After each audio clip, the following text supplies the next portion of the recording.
One of the biggest mistakes that people make when they interact with people who don't speak their native language is basically that they don't know that sometimes a person is just shy. And I say this as someone who's generally not shy. I mean, I'm pretty extroverted, pretty outgoing, but simultaneously, I'm not always this way. Sometimes I'm tired. Sometimes I don't want to be speaking. Sometimes I have 1,000 things in my head. Actually, 90% of the time, I have 1,000 things in my head.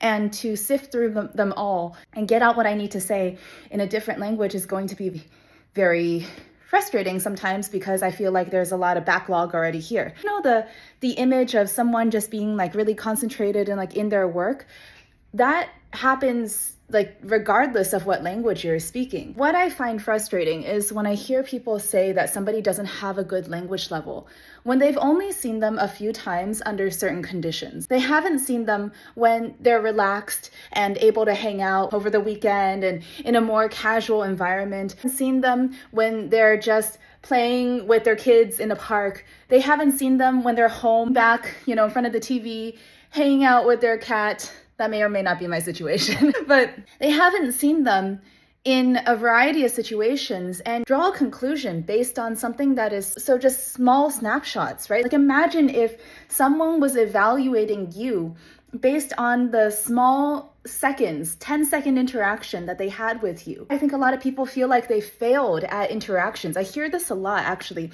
I hear, oh yeah, I went to go and try to buy something and then that was a failed interaction. I learned very early on I needed to move away from this. And I also needed to move away from the idea that my language level or my competence with a language could be measured in any sort of like non-comprehensive way.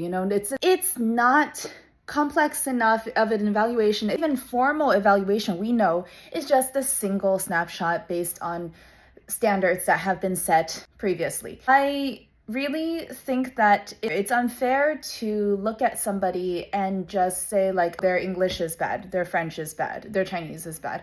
There are these sorts of little behaviors that I really think we could do better with in most societies. I think we could learn how to see humans as human. Just remembering the fact that they are a human with a personality, with thoughts, with pressures, with stress, and that it's not fair. Like, would you want somebody to judge you when you are constantly, like if you're going through a phase in life and you're just busy and dealing with something, would you like someone to judge everything that you are and do and think and say based on that moment? I don't think so. So just think about this.